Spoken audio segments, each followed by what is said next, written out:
All right, so get this. We're diving deep today into something really cool. We're talking about how exercise can actually make you live longer. You in? I'm in. Okay, perfect.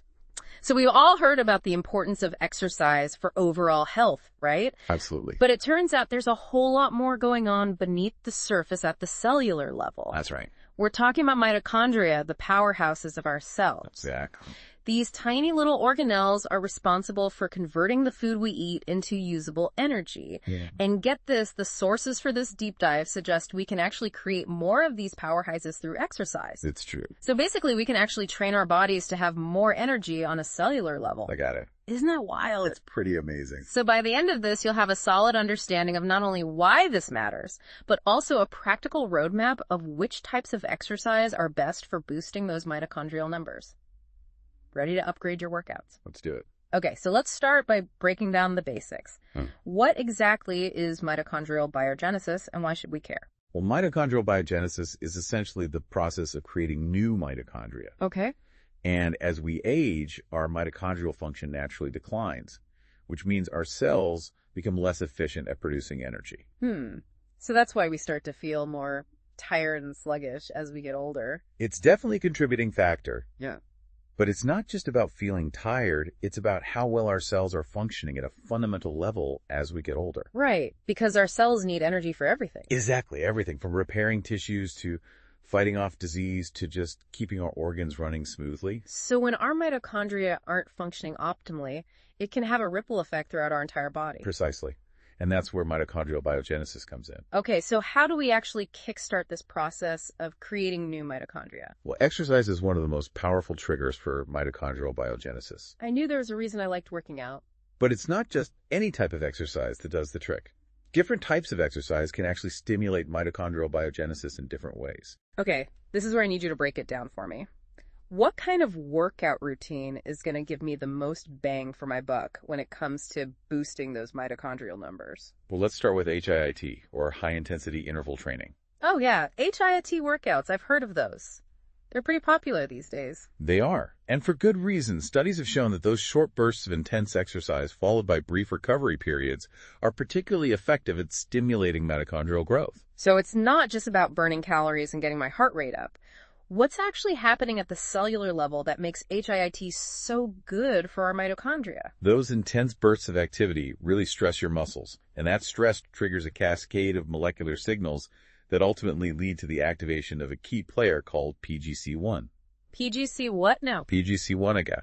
It's a protein that acts like a switch, turning on the genes responsible for building new mitochondria. So the more we activate this PGC1 thing, the more mitochondria we produce. Yeah. It's literally like flipping a switch to upgrade our cellular energy systems. You got it. And HIIT workouts are particularly good at flipping that switch because of the intense demands they place on your muscles. I see.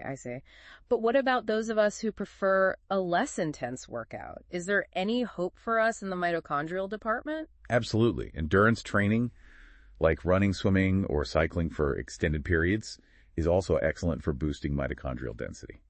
Okay, so like long runs or bike rides. Exactly. It works in a slightly different way than HIE, focusing more on improving the efficiency of your existing mitochondria rather than necessarily creating a ton of new ones. So it's like we're fine-tuning the power plants we already have, making them run more smoothly and efficiently. That's a great way to put it.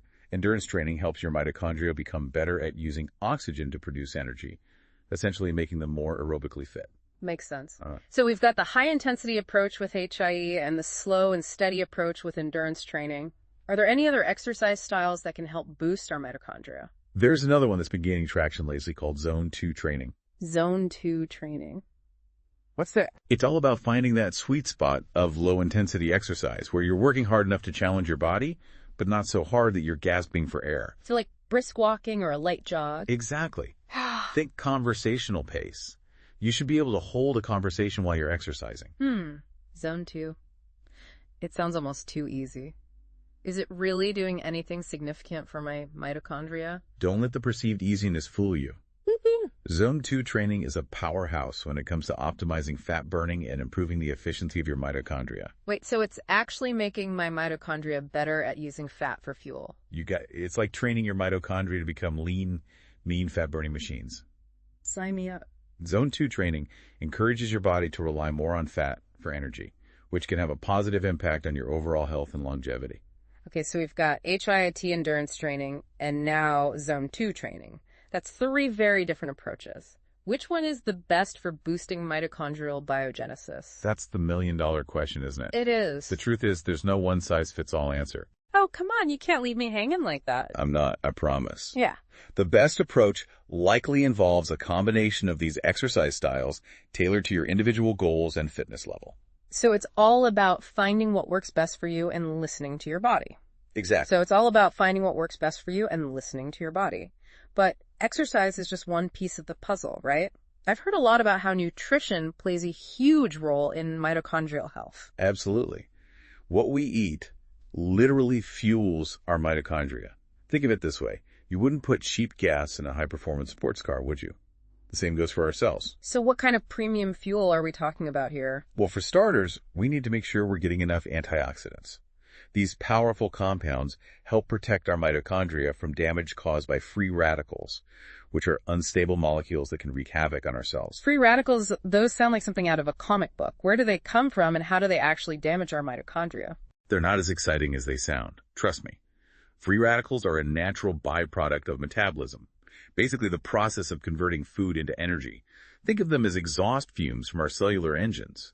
And while our bodies have natural defense mechanisms to deal with them, an excess of free radicals can lead to oxidative stress, which damages our cells and contributes to aging and disease. Okay, so antioxidants are like the superheroes that come in and neutralize those free radicals, preventing them from causing too much damage. Exactly. And luckily, nature provides us with an abundance of delicious antioxidant-rich foods. Think colorful fruits and vegetables, like blueberries, strawberries, spinach, and kale.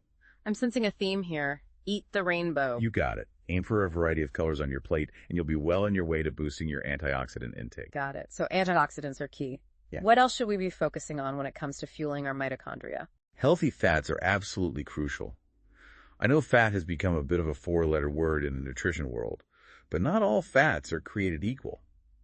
Healthy fats, like those found in avocados, nuts, seeds, and fatty fish, are actually essential for mitochondrial function. I'm all for adding more avocados to my diet. But why are these healthy fats so important for our mitochondria? They play a key role in maintaining the structure and flexibility of the mitochondrial membrane. This membrane is where all the magic happens. It's where the energy production takes place. So keeping it healthy and flexible ensures that our mitochondria can operate at peak efficiency. Okay, so antioxidants help protect our mitochondria from damage, and healthy fats keep those membranes in tip-top shape. What else should we be adding to our mitochondrial grocery list? Protein is another essential nutrient for supporting mitochondrial health. Remember, mitochondria are found in every cell of our body, and protein is crucial for building and repairing tissues, including muscle tissue. So if we're not getting enough protein, it could compromise our muscle growth and recovery, which in turn could affect our mitochondrial function. That's right. Protein provides the building blocks for the enzymes and transporters that are involved in energy production within the mitochondria. So make sure you're including plenty of protein-rich foods in your diet, like lean meats, fish, eggs, beans, and lentils. All right, I'm taking notes here. Antioxidants, healthy fats, and protein. It's like a recipe for mitochondrial vitality. But, there's one thing I'm curious about. I heard a lot about intermittent fasting and its potential benefits for longevity. Does it have anything to do with mitochondrial health? It most certainly does. Intermittent fasting has become increasingly popular in recent years, and for good reason. It goes beyond just weight loss. It actually triggers some fascinating processes at the cellular level that can have a profound impact on our mitochondria. Okay, I'm all ears.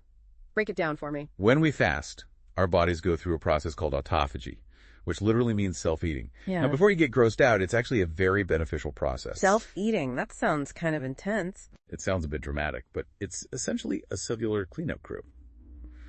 During autophagy, our cells break down and recycle damaged components, including those pesky damaged mitochondria we talked about earlier. So it's like our cells are doing their own spring cleaning, getting rid of all the junk and making way for fresh new mitochondria to take their place. Exactly. Intermittent fasting gives our cells a chance to reset and renew themselves, leading to improved mitochondrial function and overall cellular health. Wow, that's pretty incredible. So how does one actually practice intermittent fasting? Is it just about skipping meals? There are various approaches to intermittent fasting. But one common method is time-restricted feeding, where you limit your eating window to a certain number of hours each day. For example, you might eat all your meals within an 8-hour window and then fast for the remaining 16 hours. Interesting. So it's not necessarily about reducing calorie intake, but rather strategically timing when you eat. Exactly. And this strategic timing allows your body to tap into its natural cleaning and repair mechanisms, giving your mitochondria a chance to recharge and rejuvenate. Okay, so we've covered nutrition and fasting. What other lifestyle hacks can we add to our arsenal for boosting mitochondrial health?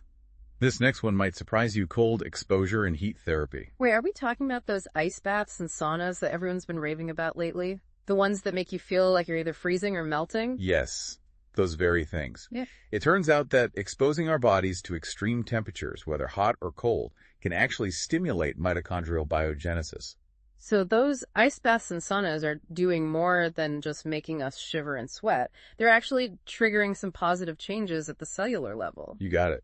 Both cold exposure and heat therapy challenge our cells and force them to adapt, and part of that adaptation involves boosting mitochondrial function.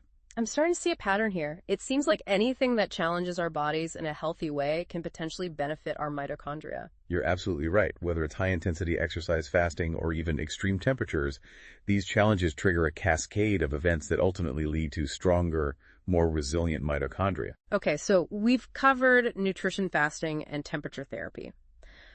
What's the final piece of the puzzle when it comes to optimizing our mitochondrial health?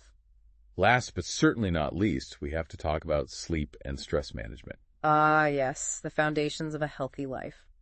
But how do they specifically relate to our mitochondria? You know how they say you can't pour from an empty cup? The same applies to our cells. When we're chronically stressed or sleep deprived, our cells are running on fumes, and our mitochondria bear the brunt of that exhaustion. So all those things our parents told us growing up, get enough sleep, don't stress too much, it wasn't just nagging, it was actually sound advice for protecting our cellular health. Exactly. Chronic stress and poor sleep disrupt our hormonal balance, increase inflammation, and impair our cells' ability to repair themselves. All of this takes a toll on our mitochondria, making them less efficient and more susceptible to damage. Okay, so prioritizing sleep and managing stress are essential for keeping those mitochondrial powerhouses running smoothly. What are some practical things we can do to improve in those areas? Well, aim for 7-9 hours of quality sleep each night. Create a relaxing bedtime routine, make sure your bedroom is dark and cool, and avoid screen time before bed. When it comes to stress management, find what works for you, whether it's meditation, yoga, spending time in nature, or simply taking a few deep breaths throughout the day. Prioritizing relaxation is crucial for your overall well-being, including your mitochondrial health. It sounds like a lot of this comes down to taking care of ourselves, fueling our bodies with nutritious foods, giving ourselves time to rest and recharge, managing stress effectively. It's not just about adding years to our lives, but adding life to our years. You said it perfectly. It's about approaching health and longevity, holistically understanding that every choice we make, from what we eat to how we manage our stress, has a ripple effect on our cells and ultimately impacts how we age. Wow, I feel like we've covered so much ground today. It's amazing to think that these tiny little mitochondria have such a huge impact on our overall health and longevity. They really do. It's fascinating stuff. It is. But I'm curious, are there any common myths or misconceptions about mitochondria and longevity that you think we should address? That's a good question. Yeah, I think one of the biggest misconceptions is that mitochondrial decline is just an inevitable part of aging. You know, like there's nothing we can do about it. Right, like it's just a downhill slide from here on out. Exactly. But the truth is we have a lot more control over our mitochondrial health than we might think. So it's not just a matter of genetics or fate. Nope. Our lifestyle choices play a huge role in how well our mitochondria function as we age. So all those things we've been talking about, exercise, nutrition, stress management, sleep, they can actually make a difference. Absolutely. It's never too late to start making changes that support your mitochondrial health. I love that. So what about the idea that more mitochondria is always better? Is there such a thing as too much of a good thing? That's another interesting point. Yeah. You know, it's true that exercise can stimulate mitochondrial biogenesis, but pushing ourselves too hard can actually have the opposite effect. Really? Well, when we exercise intensely, our bodies produce free radicals as a byproduct of energy production.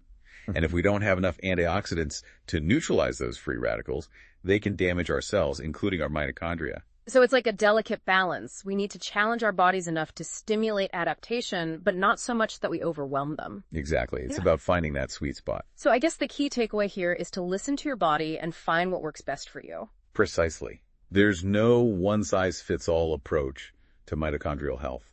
It's about experimenting, paying attention to how you feel, and making adjustments as needed. That makes sense. So if someone is feeling overwhelmed by all the information out there about exercise nutrition supplements, where would you recommend they start? Well, I'd say start with the basics. Focus on getting enough sleep, managing stress, eating a nutrient-rich diet, and find a form of exercise that you enjoy and that you can stick with consistently. Simple but powerful advice. It really is. Yeah. And remember, it's a journey, not a destination. There's always more to learn and explore when it comes to mitochondrial health. Well, on that note, I think we've reached the end of our deep dive today. What a fascinating conversation. It really has been. I feel like I've gained a whole new appreciation for the power of these tiny little organelles. Me too. It's amazing to think how much influence they have over our lives. So to wrap things up, what's the one key takeaway you want our listeners to walk away with today? I think the biggest takeaway is that we have more control over our health and longevity than we often realize. Our choices matter, and they have a direct impact on our mitochondrial health. So it's not about fearing aging, but rather embracing the opportunity to age gracefully and vibrantly. Exactly. It's about living our lives to the fullest and supporting ourselves every step of the way. That's a beautiful sentiment. Thanks so much for joining us today and sharing your expertise. It was my pleasure. Thanks for having me. And to all our listeners out there, thanks for tuning in. And remember, you have the power to optimize your health and well-being, starting today.